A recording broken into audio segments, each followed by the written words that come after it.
Tem batista aí hoje? Quem é batista aí? Tem batista aí? Diga glória a Deus.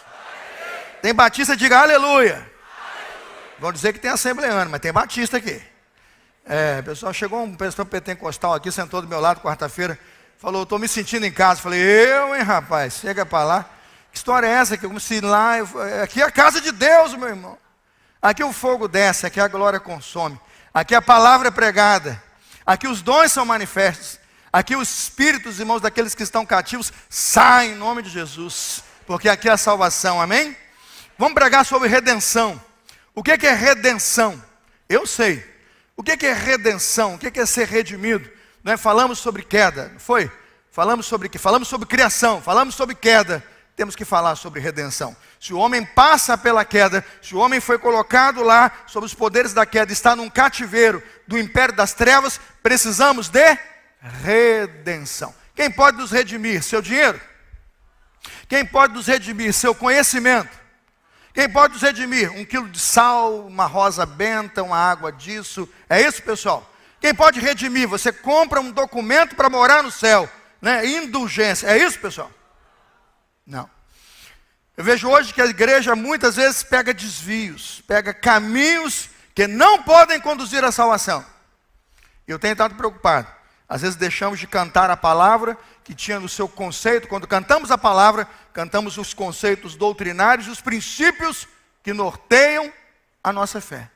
Quando eu cantava, o Senhor é meu pastor e nada me faltará. Quando eu cantava, cantai ao Senhor um cântico novo. Quando eu canto, tu és soberano. Quando eu canto, o único que é digno, o que eu estou fazendo é uma confissão de fé. E eu preciso que os irmãos se lembrem do que a redenção é. A redenção é algo para você colocar a sua vida nela, para você crer nela e para você, em cima de somente da obra redentora de Jesus, entregar toda a sua vida. Em nada ponho a minha fé. Está fraco. No sacrifício remidor. Todos juntos, bem forte. A minha fé e o meu amor estão firmados no Senhor. Estão firmados no Senhor. Percebeu essa confissão de fé? Isso aqui não é um brinquedinho para você cantar e se divertir enquanto lava a louça, não. E você pode cantar enquanto lava a louça. Eu não estou dizendo que não deve fazer isso. Eu estou dizendo que não é para se divertir. Isso é a sua confissão de... Olha a confissão. A minha fé e o meu amor estão firmados. Estão firmados? Fé é coisa séria. O Evangelho é para a salvação. Abra Colossenses 1, 13 e 14. O tema desse sermão vai ser o mais conservador possível, até para não misturar, porque temos 2 sermões no domingo sobre a mesma doutrina. O tema dessa manhã é a redenção. Só isso. A redenção. Um artigo e o substantivo pelo qual vamos trabalhar aqui hoje. A redenção. Colossenses 1, 13 e 14 diz assim a palavra do Senhor, Nova Almeida atualizada. Ele nos libertou do poder das trevas e nos transportou para o reino do seu Filho amado, em quem temos a redenção, a remissão dos pecados. Quem crê, diga amém. Quem não crê, clame por misericórdia, filho. Por misericórdia, fora da redenção já está condenado. Senhor, abençoa a sua igreja, abençoe o evangelho que é pregado nesta manhã, a sua voz que será ouvida, a sua igreja reunida, ó Deus, com os ouvidos atentos, com os olhos abertos, com o coração sensível e com a palavra aberta, vamos conhecer mais um pouco das doutrinas da redenção. Que essa obra magnífica, salvífica, ó Deus, que essa obra definitiva, seja por nós aceita, crida e professada, como fiel igreja, noiva do Cordeiro, instrumento aqui nesta terra para a promoção da verdade. Assim oramos no santo nome de Jesus. Amém.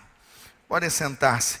Ele nos libertou das trevas e nos transportou para o reino do seu Filho amado, em quem temos a redenção, a remissão dos pecados.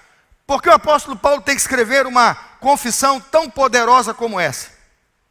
Porque o apóstolo Paulo dirige à igreja em Colossos uma confissão tão clara, tão detalhada e tão minuciosa a respeito da obra redentora de Jesus. Contexto histórico.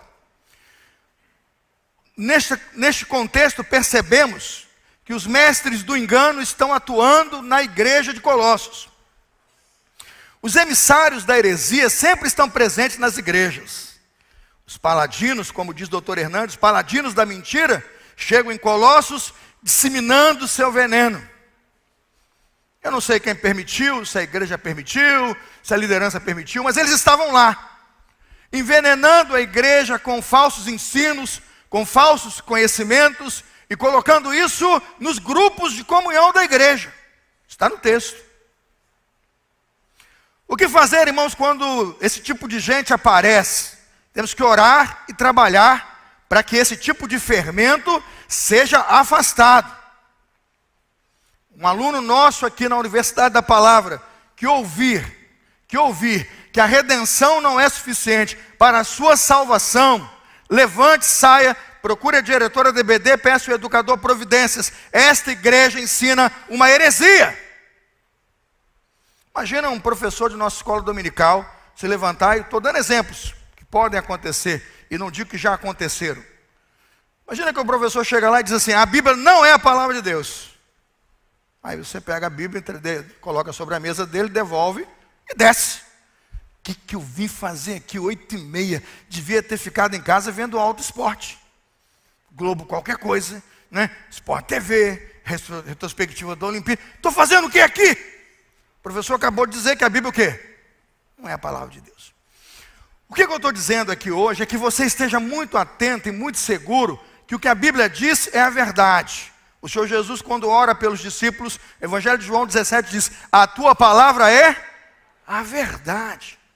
E ao afirmar isso, o que ele está dizendo é que ela não mente, nem pode mentir jamais.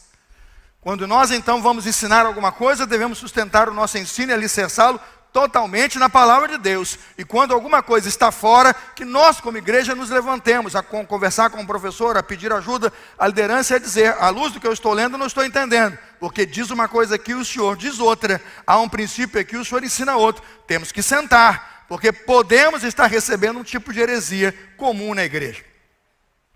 É isso que está acontecendo em Colossenses, com os colossenses na igreja de Colossos. Quer uma prova?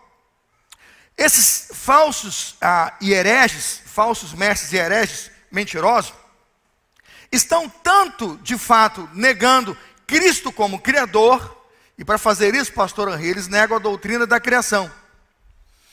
Eles vão diretamente bater na doutrina da criação e vão, com todas as forças, tentar tirar Jesus, o Filho de Deus, das bases da criação do mundo, o que contraria todo o princípio do Evangelho.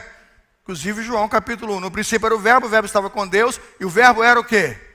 Era Deus. E sem ele, nada do que foi feito se fez. Imagina um indivíduo na sua igreja ensinando que Jesus não é parte da obra criadora de Deus. Ele peca contra o ensino da criação, porque na verdade é uma grande estratégia do diabo. Quando o diabo tirar o princípio do alicerce, o princípio do fundamento da criação de Deus, ele tira tudo. E você sai do absoluto para o relativo. Você sai da verdade para a mentira. Você sai do sólido, irmãos, para o líquido.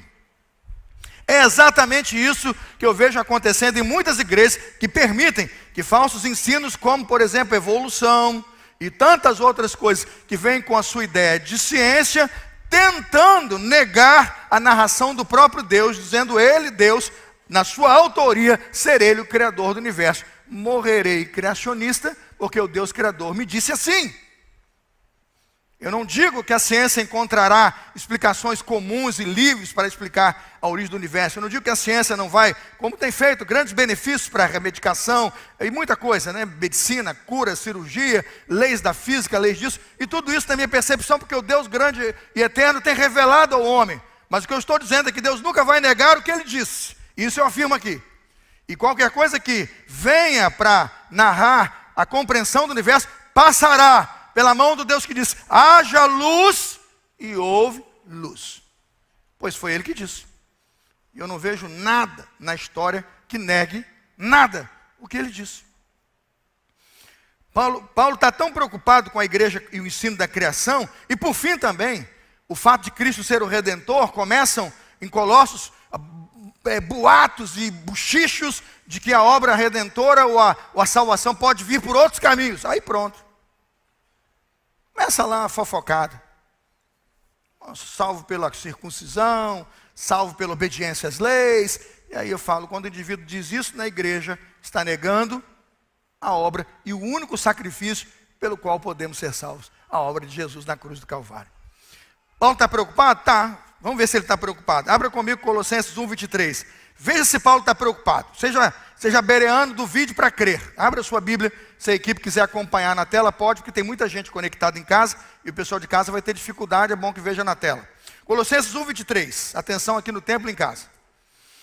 Se é que vocês permanecem na fé alicerçados e firmes, aí Paulo mostra a preocupação, não se deixando afastar da esperança do evangelho que vocês ouviram e que foi pregado a toda criatura debaixo do céu, e do qual eu, Paulo, me tornei ministro. Qual é a preocupação do Paulo? Está no meio do versículo, olha a preocupação. Não se deixe afastar da esperança do evangelho que vocês o quê? Ouviram. Paulo está preocupado sim ou não? Ele está preocupado sim ou não?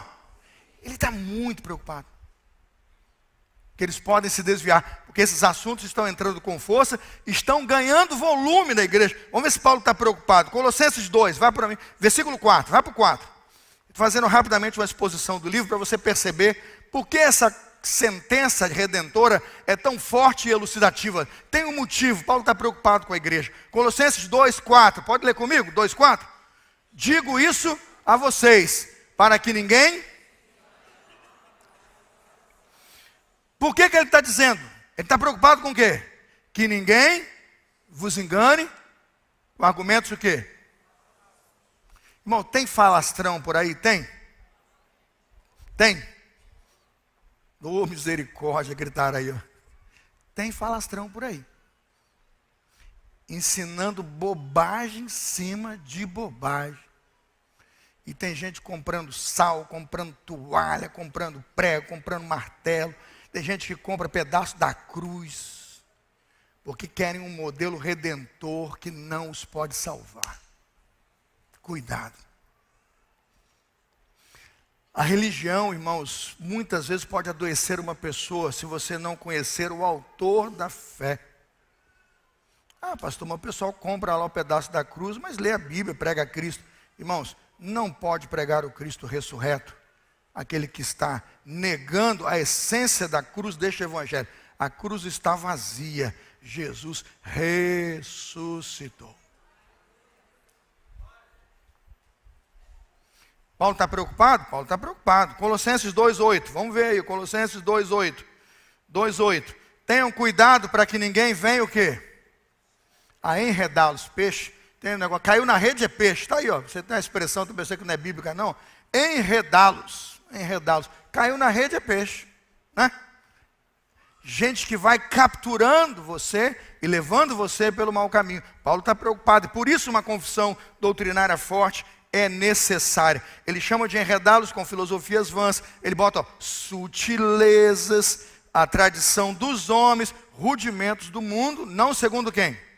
Não segundo Cristo. Vai para o 18, Colossenses 2,18. Paulo está preocupado, sim ou não? Preocupado. 2,18. Não deixem que ninguém se faça árbitro para desqualificar vocês, com pretexto de humildade e culto de anjos, baseando-se em visões, estando cheios de orgulho, sem motivo algum na sua mente carnal. E ele vai completar. Cuidado. Vão dizer que você é salvo, porque seu culto não é no dia tal, é no dia tal. E o dia tem poder de salvá-lo.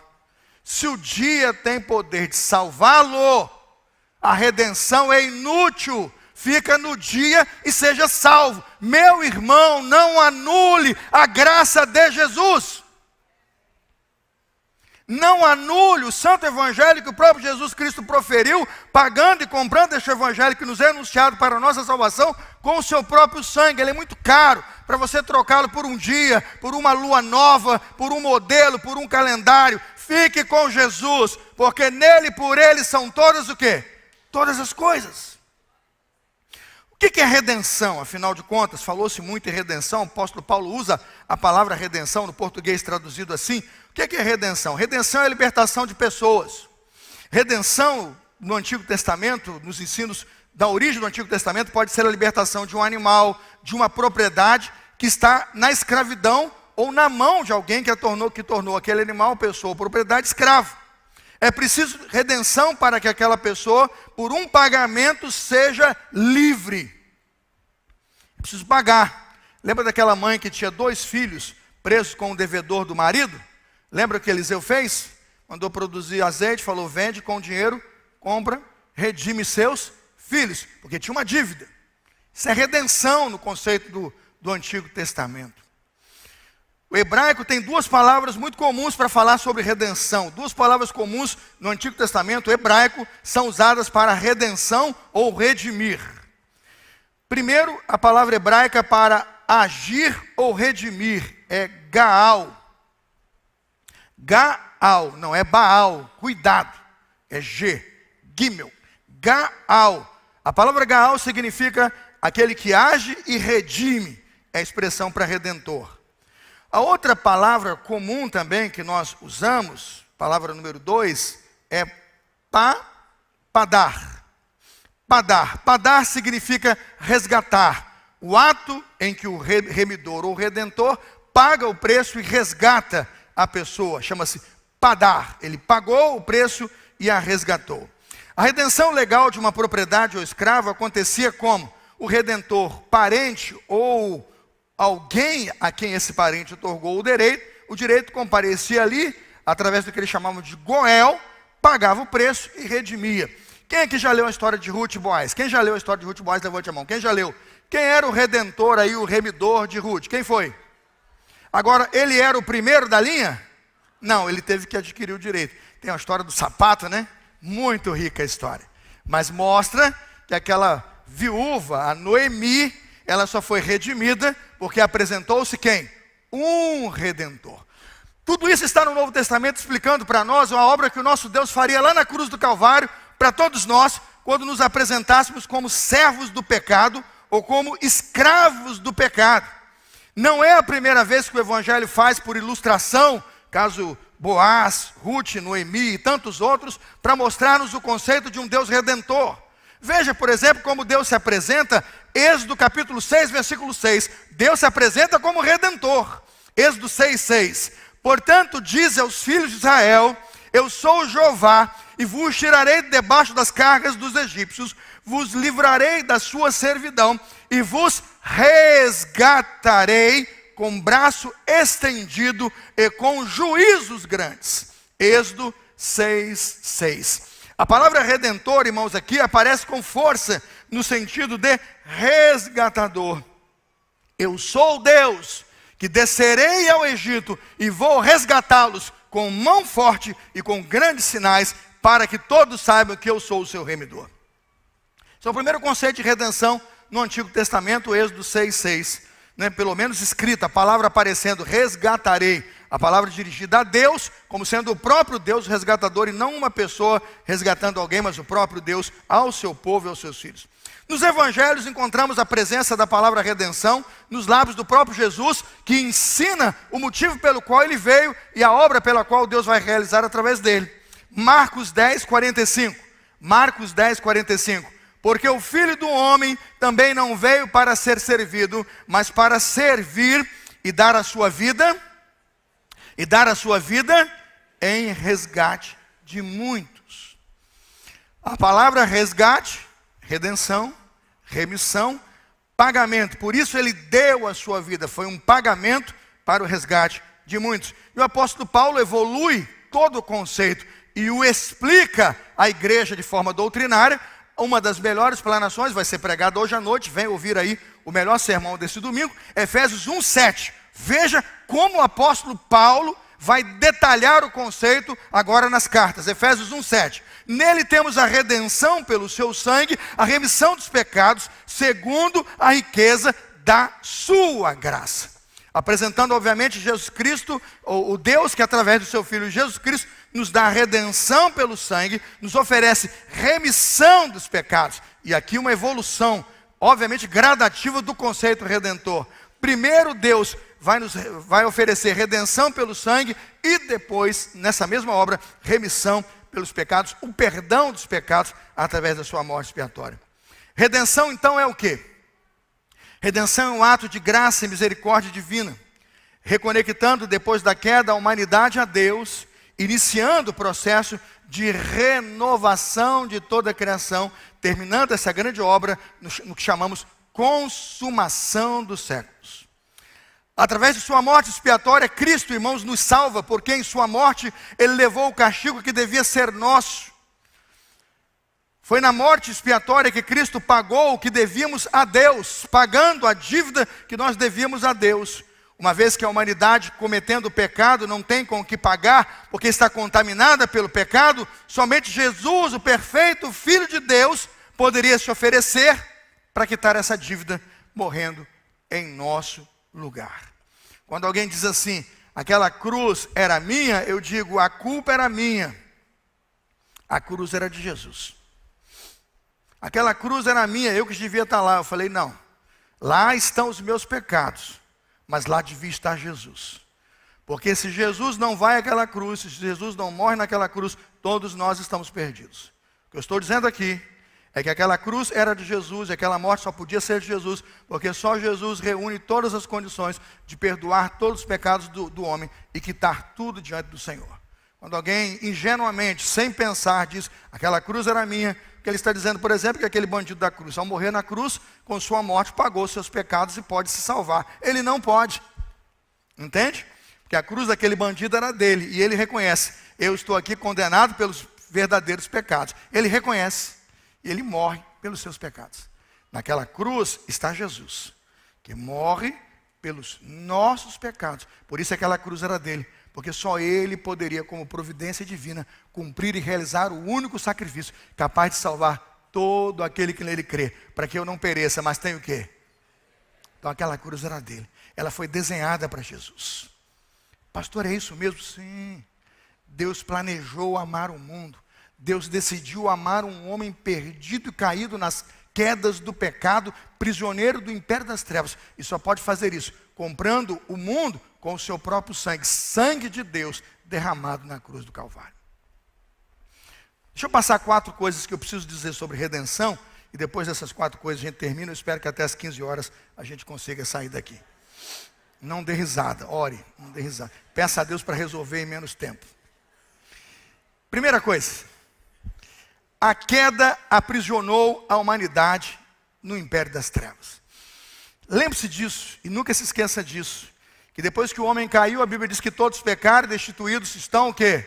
Da glória de Deus. A Bíblia também nos diz, o profeta Isaías, que as nossas iniquidades, os nossos pecados fazem separação entre nós e o nosso Deus.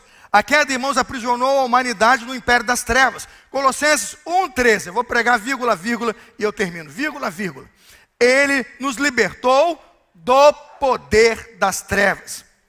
Estamos debaixo da ação e do poder das trevas. Irmãos, debaixo da queda e governado pela queda, nós somos inimigos de Deus. Mas graças a Deus, através da redenção, Deus nos libertou do império das trevas.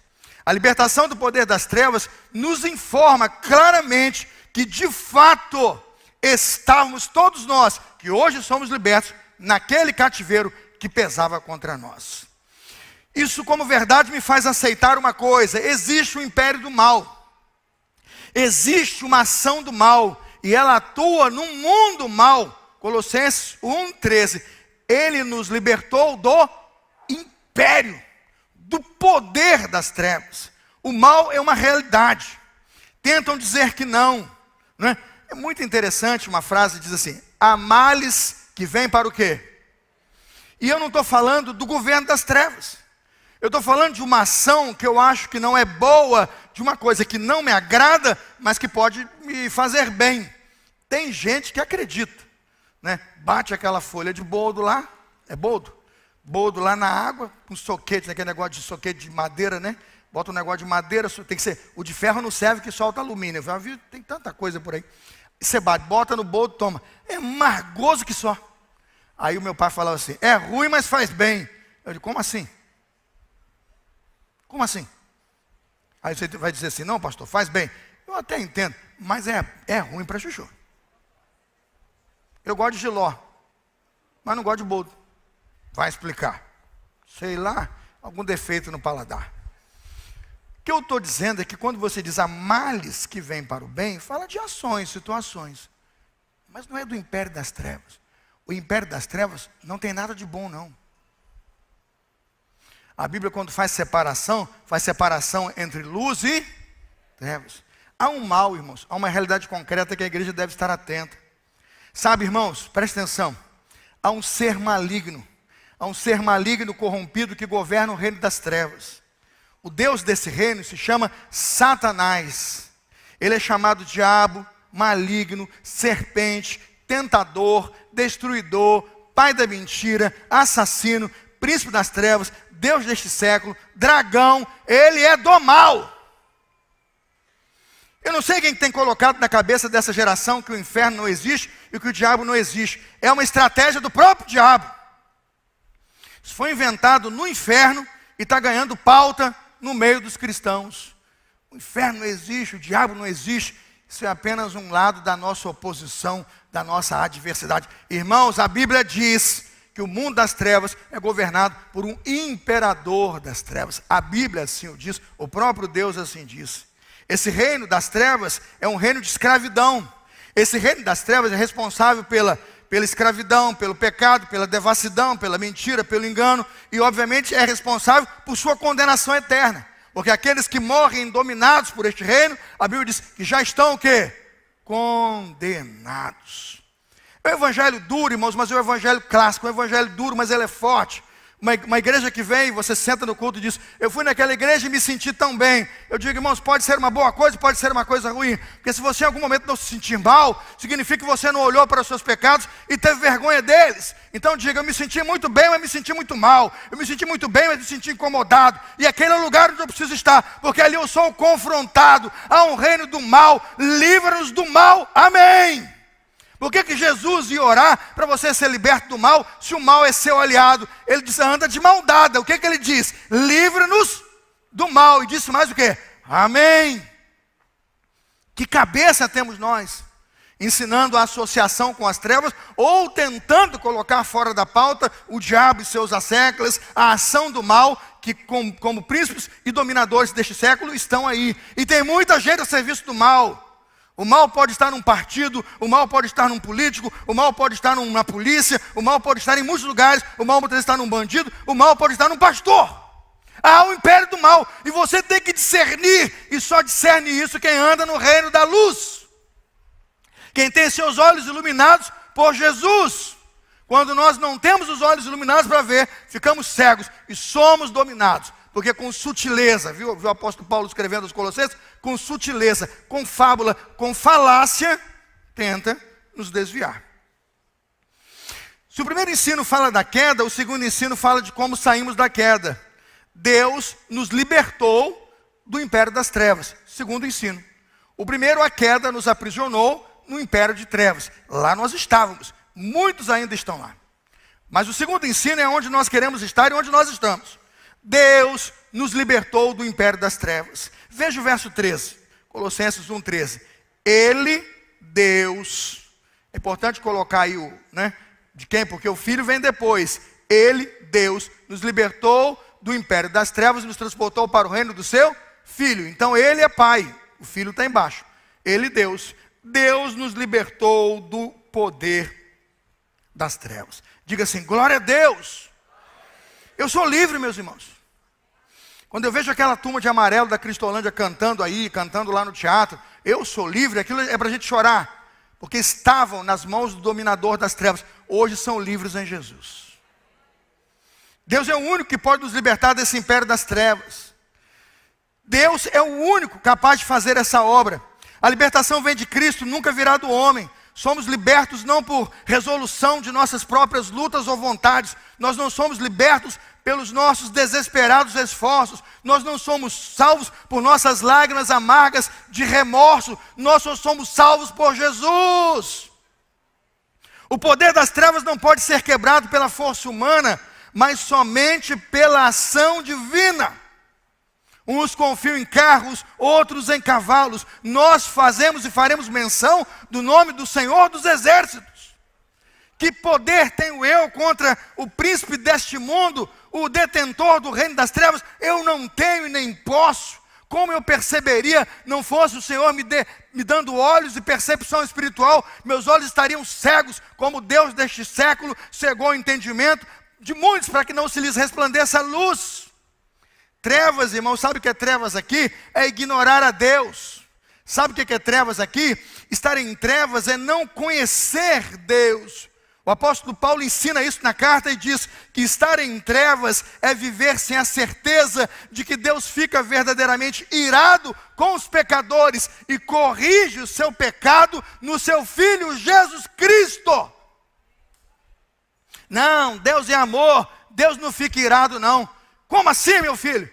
E aquele chicote no lombo de Jesus? E aquela coroa que lhe furou ali a cabeça, e aqueles cravos que lhe romperam as mãos, e as palavras de insulto, como que Deus não fica irado? Meu filho, Ele não se irou contra você, Ele virou toda a sua fúria contra o filho dele, para que você pudesse viver, porque Ele soprasse um sopro contra você, todos nós estaremos mortos. A ira de Deus contra o seu filho é o maior retrato de sua ira, mas é a melhor expressão do seu amor. Porque Ele é misericordioso e Ele sabe que o seu filho suportaria e nós não. Ah, mas Deus é amor, amor, justiça, graça e misericórdia. Mas um Deus irado mostra a sua ira e coloca toda a sua ira contra o seu filho para que eu pudesse viver. Isso é redenção. A gente chega e fala, salvação pela graça, mas não é de graça, custou a vida de um jovem de 33 anos, homem como eu e você, encarnado de uma mulher, deu a sua vida para que todo aquele que nele crê não pereça, mas tenha a vida eterna. Estar em trevas é viver sem a certeza de que Deus tem o poder de perdoar pecados. Quantos vão dizer, eu estou em trevas, eu não posso mais me consertar, eu estou perdido. É ignorar que o Filho de Deus tem poder para perdoar pecados. Em todos os milagres de Jesus, Ele anuncia, isto foi feito para que todos saibam que o Filho de Deus tem poder para perdoar pecados. Por que estão em trevas? Porque se recusam a ver. Se recusam a ver que Deus tem poder de perdoar pecados. Todas as pessoas são ou mais miseráveis, escravos do domínio de Satanás, ou foram transportados para o reino de Cristo. É isso que o apóstolo Paulo diz. Ou você é uma pessoa que, como escravo miserável, está no reino de Satanás, ou você é o salvo e redimido no reino de Jesus. Atenção, igreja, não há um terceiro reino. Nem pode a mesma pessoa servir a dois senhores. Não podeis servir a dois senhores. Quantos estão no reino da luz aqui? Levante a mão. Quantos estão no reino da luz? Amém. E se não estiver aqui, já sabe onde você está. E não venha tentar criar alternativa A, B, C. E não venha dizer também, politicamente correto, todas as alternativas anteriores estão certas. Isso é mentira. Isso é que o mundo tenta colocar nessa pauta, os doidos que está aí. Tudo aí tem verdade. Tem a minha verdade, tem o quê? A sua verdade. Conhecereis a verdade vos... E se pois o Filho vos libertar, verdadeiramente sereis. Isso é o evangelho que pregamos. Isso é uma diferença, irmãos. É para a salvação daquele que crê. Jesus é o libertador e o resgatador que invade a casa do valente. Jesus é aquele que amarra o valente, saqueia a casa, essa é a palavra. Ele saqueia a casa e liberta os cativos. É com a autoridade de Jesus que precisamos ser arrancados das trevas. Foi por isso que Deus fez. Obra que nenhum homem faria, porque ninguém tem esse poder e essa autoridade. Foi Ele que nos transportou do reino das trevas para o reino da sua maravilhosa luz. Olha nos meus olhos, eu vou começar a terminar, vou para o terceiro e termino. Olha para mim, presta atenção. Pare em nome de Jesus de tentar buscar caminhos para a sua salvação. Pare, em nome de Jesus, de tentar construir algum modelo de sistema oculto religioso que você pensa vai levá-lo à salvação. Pare, em nome de Jesus, de achar que porque você vem a cultos, porque você dá o dízimo, porque você faz muitas coisas que tornam evidente a sua salvação, que é por isso que você é salvo. Não confunda. Porque em qualquer momento que você confunde uma coisa com a outra coisa que eu estou dizendo aqui, você vai pensar que se você... então vem ao culto e é salvo, você vai vir a todos os cultos que puder durante a semana, porque o culto é a presença do culto que te salva, não é? Tem muita gente que acredita porque dá o dízimo então mensalmente, isto é evidência pelo qual ele será salvo. Não, esta é evidência de que ele é salvo, porque ele é salvo por Jesus. Cuidado, porque daqui a pouco vão começar a vender isso, vender aquilo, vender terreno, vender casa, e você compra para morar no céu. Cuidado, porque a Bíblia diz, Jesus é o caminho, a verdade e a vida. Ninguém vê o Pai? Creia nisso. Não seja um súdito do império das trevas. E falo isso para muita gente que está sentada em bancos de centenas de igrejas agora e não está em contato com o verdadeiro evangelho e fica sendo engodado e enganado, achando que pode comprar sua salvação. Irmãos, a Bíblia nos diz, Ele nos transportou do império das trevas para o reino da sua maravilhosa luz. Quem fez a obra? Quem fez a obra? Ele, Deus, nunca eu, não você. Porque pela graça sois salvos por meio da fé. Se não vem de vós, é dom de quem? Cuidado. Pare de tentar comprar um modelo de salvação para você. Às vezes as mulheres passam 7, 8, 10, 12 dias da semana. Entende o que eu estou dizendo? Semana só tem 7 dias. Tem mulher que eu acho que tem 12. Vive no templo achando que a presença do templo vai salvá-las. Eu falo, será que está correndo do filho ou do marido? Não sei. Nós precisamos de um evangelho bíblico e verdadeiro. Não é a quantidade de cultos que frequentamos, a quantidade de dinheiro que doamos, ou a quantidade de obras que fazemos. Gente desesperada para sair na rua, para entregar uma quentinha, um negócio, jogando na calçada comida, achando que alguém vai pegar depois. Falei, irmãos, mais vale mesmo se o necessitado está pedindo entregar, do que sair. Porque ele acha que pelas boas obras ele vai ser salvo. Isso é um equívoco. Isso anula, absolutamente anula a obra da redenção. Terceiro ponto, vamos caminhar para o final. Deus nos redimiu por meio de Jesus Cristo. Deus nos redimiu por meio de Jesus Cristo. Colossenses 1,14. Em quem temos a redenção, a remissão dos pecados. Colossenses 1,14. Em quem temos a redenção. Por que a palavra em quem temos? É por Jesus. É em Jesus, o Filho amado de Deus, versículo 13, que temos tanto redenção quanto remissão de pecados. Então foi por Jesus que Deus nos redimiu. 3 considerações faço aqui nesse ensino. Deus nos redimiu por Jesus para sermos propriedade dele. Somos por Deus por direito de criação, porque ele nos criou a sua imagem e semelhança. Também somos dele por direito de redenção. Não pertencemos mais ao império das trevas, nem somos de nós mesmos. Somos propriedade exclusiva de Deus. Ele nos resgatou e pagou um preço lá no Calvário para que nós pudéssemos ter quite essa dívida com o poder do mal. Essa redenção implica a libertação da maldição. Essa redenção implica libertação da escravidão do pecado. Gálatas 3,13, João 8,34, Romanos 7,14. Somos libertos da maldição e da escravidão do pecado ao mesmo tempo. Isso é a doutrina mais poderosa que um crente pode observar. Segunda observação que faço é que Deus pagou um altíssimo preço pela nossa salvação, pela nossa redenção. Fez isso através do seu Filho. Por que que Deus pagou esse altíssimo preço? Deus não comprou-nos com prata e ouro. Isso diz muito a respeito do Evangelho. Deus nos comprou com o sangue do seu Filho amado. Atos 20, 28, veja. Atos 20, 28. Cuidem de vocês mesmos e de todo o rebanho no qual o Espírito Santo os colocou como bispos para pastorearem, veja, a igreja de Deus que ele comprou. O que está escrito no final ali? Irmãos, é sangue de Deus ou sangue de um homem que salva a igreja? É o sangue de Deus. Aqui nesse púlpito, Congresso Vida Nova, o preletor está defendendo a tese do sangue de Deus derramado na cruz para nossa salvação. E se levantam aqui no plenário, irmãos, da nossa igreja inclusive. Não, pode ser assim não, porque então Deus morreu na cruz. Eu falei, quem morreu lá então? Foi eu, foi você, José.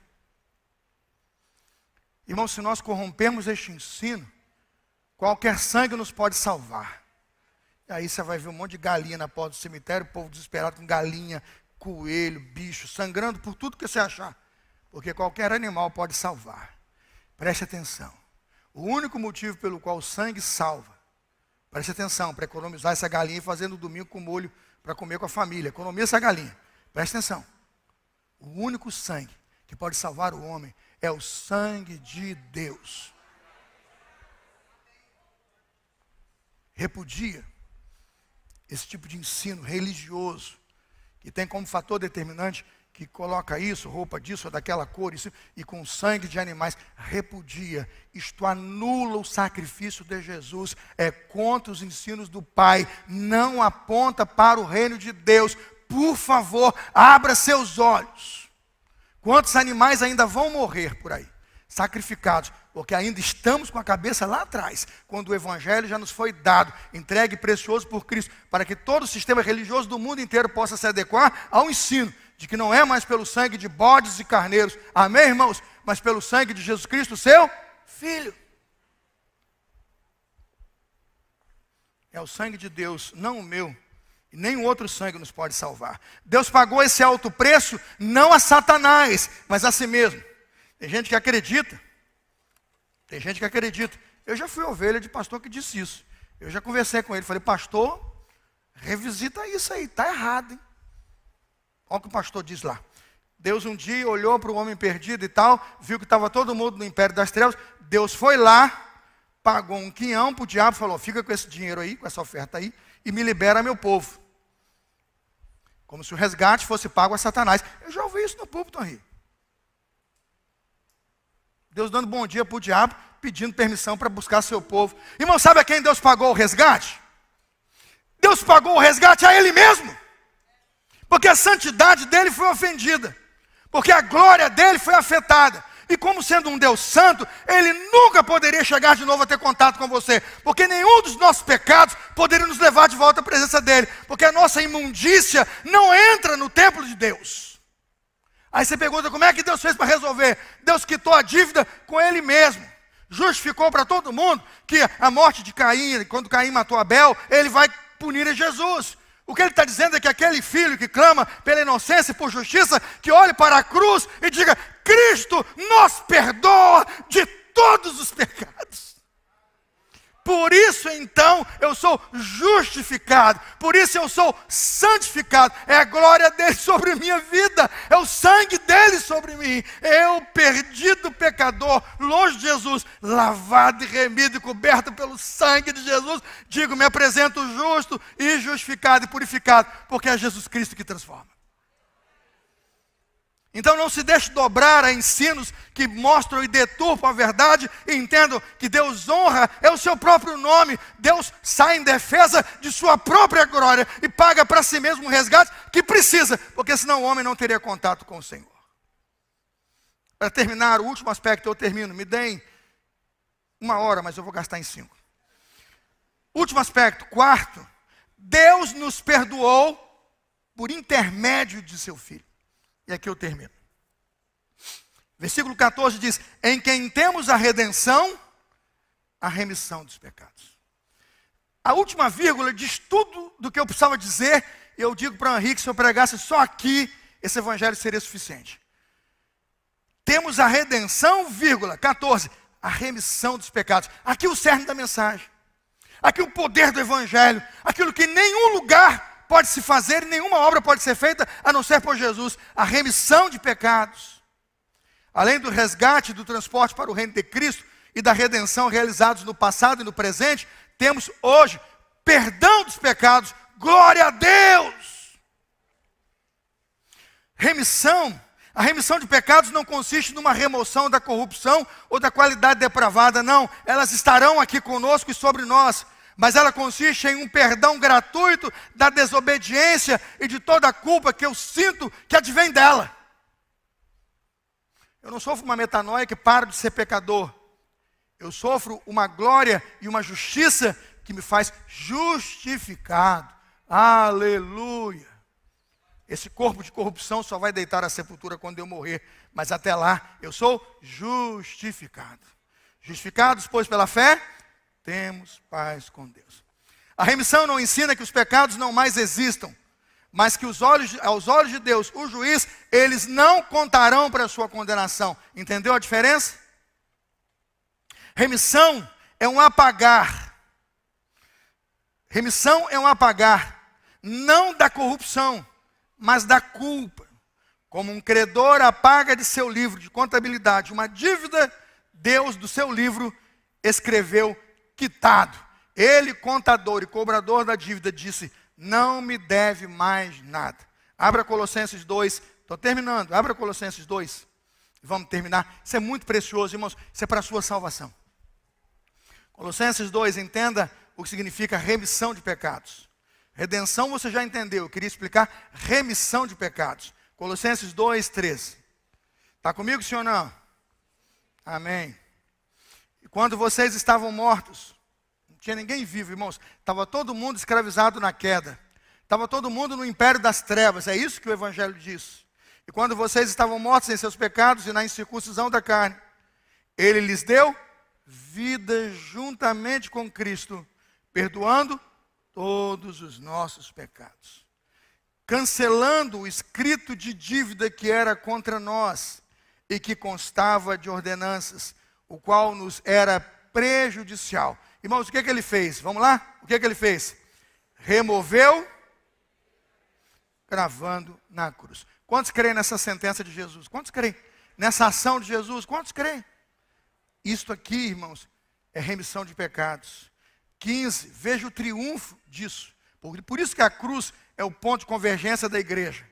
E despojando os principados e potestades, publicamente os expôs ao desprezo, triunfando sobre eles aonde? Isto é redenção, isto é remissão de pecados. O perdão removeu a barreira, irmãos, entre o Deus santo e pecador. Esta barreira não existe mais. Justificados, pois, pela fé, temos paz com Deus. A relação foi pacificada. O perdão possibilita, irmãos, um novo relacionamento. Nós que éramos inimigos de Deus, agora nos tornamos filhos de Deus. Não somos mais filhos da ira, nem filhos da desobediência. Nós somos filhos de Deus. Isto é redenção. O perdão é que possibilita essa nova relação. O perdão alivia o peso da alma e o perdão alivia na alma o peso da culpa. Quantos ainda vivem culpados e carregando seus pecados, deveriam entregá-los aos pés da cruz? Quem lê Colossenses 2 sabe que aquilo que pesava contra nós, irmãos, foi riscado. Não carregue mais essa culpa em nome de Jesus. Eu queria terminar. O perdão que recebemos de Deus é o padrão que devemos oferecer àqueles que nos ofendem e àqueles que ofendem a Deus, no sentido de que precisamos pregar o Evangelho para que eles sejam salvos. Lembra de Mateus 18, 33? Mateus 18, 33 diz que um súdito tinha uma dívida com o rei. O súdito tinha uma dívida com o rei. O súdito foi lá, o rei cobrou, ele não pagou. O rei falou: bom, você não tem como pagar, vou perdoar. A dívida era impagável. O rei perdoou o súdito. A história nos diz que o súdito saiu e encontrou outro súdito, um outro servo do rei. E esse devia para ele um dinheiro. O que ele fez? Ele perdoou. Não, ele perdoou, ele ouviu o rei, acabou de perdoar uma dívida que ele não podia pagar. Ele deu um beijinho e falou para o súdito: vai, não pegues mais emprestado. Foi isso? O que ele fez? Ele não perdoou, ele enforcou o cara lá. Não, você vai pagar, seu malandrão. Para todo mundo aprender que quem pega dinheiro comigo morre. Estou exagerando aqui, viu? Essa versão é minha. Não está na Bíblia não, viu? Tristeza. Versículo 13. Mateus 18, 13. Perdão, Colossenses 13. Ele nos libertou do poder das trevas e nos transportou para o reino do seu Filho amado. Significa, Mateus 18, 33, aqui o texto.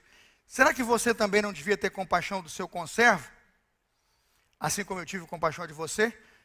O rei mandou chamar de volta. O rei perdoou, ele saiu perdoado. Foi lá, não perdoou. O rei mandou: vem cá. Perdoei você, mas você não perdoou aquele cara, não. O que você devia para mim era muito maior do que ele devia. Vem cá, Mateus 18, 33. Será que você também não devia ter compaixão do seu conservo, assim como eu tive compaixão de você? Deixa eu terminar esse sermão deixando um recado para você. O que eu aprendo com redenção e remissão de pecados. Eu tinha uma dívida impagável. E quando eu cheguei aqui, o meu Deus me perdoou. E todas as vezes que eu saio e encontro alguém que não pode pagar suas dívidas, eu aprendi a não cobrar dele. Eu aprendi a pregar para ele a mesma porta que eu encontrei. Eu tenho uma decepção muito grande com a igreja santarrona, bonitona, que às vezes se senta por aqui. Porque quando o miserável, perdido, pecador senta do seu lado, você cobra a dívida dele. Mas se esquece que a dívida que Deus te perdoou era tão dura, tão difícil quanto a dele. Que o evangelho da redenção e da remissão me lembre que nós não somos aos olhos de Deus melhores do que ninguém. E quando entrar o mais perdido dos pecadores, o mais corrupto dos políticos, o mais estranho dos indivíduos aqui, senta e ora e diz: Deus quer tratar com ele, tal qual um dia tratou comigo. Porque a dívida dele não é maior que a minha. Que oremos pelos nossos adversários, que oremos pelos nossos inimigos, que oremos por aqueles com os quais nós não queremos nem andar junto, pedindo: Senhor, que Ele encontre no Rei Jesus o mesmo pagamento de dívida que um dia encontrei no Senhor. Cuidado. Quantas vezes o nosso irmão na igreja, fracassando por um hábito, por uma postura, por um erro, por um desvio, nós já o crucificamos. Já o condenamos ao fogo do inferno. Porque nos tornamos santos e nos esquecemos. Dívida maior foi paga por nós. E nós, para isso viveremos, para ensinar aqueles: quita sua dívida na cruz. Meu filho, vá e não peques mais.